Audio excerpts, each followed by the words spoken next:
Perga represents the longest-running archaeological excavation in Turkey, having begun in 1946 and still continuing today. Greek colonization of this area began in 7th century BC, and the city of Perga was established by 4000 BC.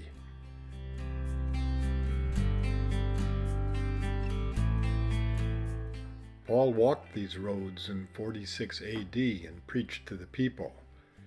In fact, he visited Perga twice with Barnabas on the first missionary journey, and they were also accompanied by the gospel writer Mark.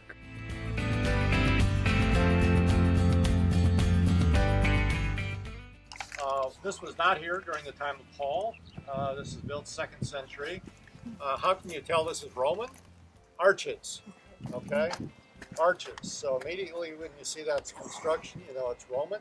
The Greeks did use arches, but in a very limited scale. So it was the Romans who perfected this type of construction.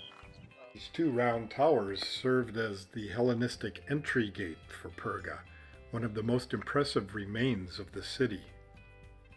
Built during the 3rd century BC, they were 3 stories tall and likely had wooden roofs.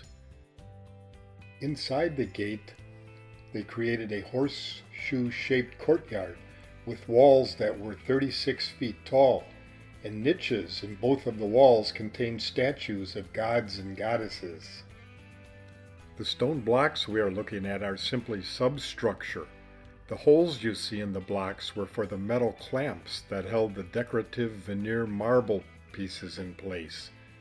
They also used glue. Just east of the Hellenistic gate is the Roman Agora, or commercial area, thought to have been built during the 4th century AD. These walls delineate where there would have been shops with roofs over them to protect everyone from the cold winter rains and the sweltering sun in the summer.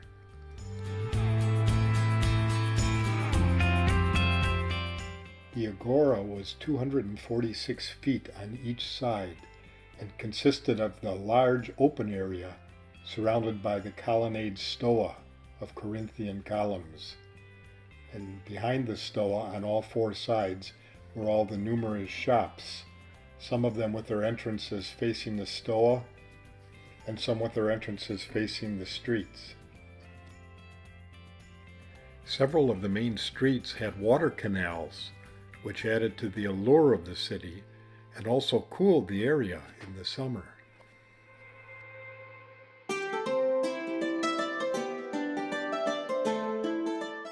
Water was collected and brought down from the top of the hillside.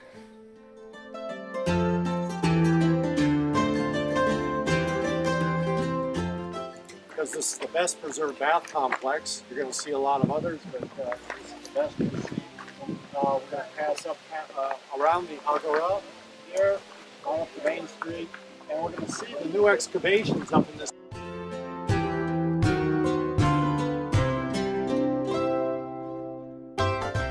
The south baths were built around 200 AD. You first entered in an exercise yard. Then there were 3 rooms, each with a pool, a cold room, a warm room, and a hot room. The last 2 rooms had a heating system beneath the floor to warm the water.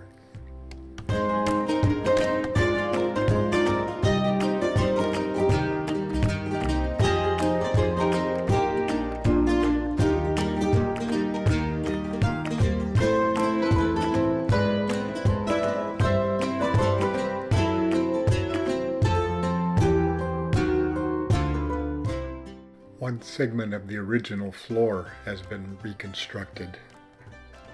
Now, in 129 BC, the Romans, when they took the province of Asia into the Roman Empire, the first governor realized we need roads.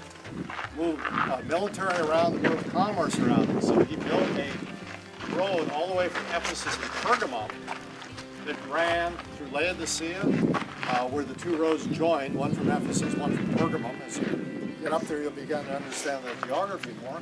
Came all the way down here, ran through Perge had ended in C-Day, and we still have milestones dating 126 BC erected by this Roman governor. You'll see when Augustus, over a century later, built a paved road. He built it at least for half of the way over the top of this paved, of this early, what's called a Republican road that ran right through the city here. See, this is a brand new excavation since I was here even 2 weeks ago. He said there's a crew of 20 or 30 unskilled workmen who work here. They just use shovels, dig away. They have motorized equipment that they load the dirt into with front end loaders and truck it out of here. They're now almost all the way to the west gate over here. You also see the columns that are just laying here. So what's left of the west gate, yet to be excavated. Guess we just have to go back sometime in the future and see what they make of this area.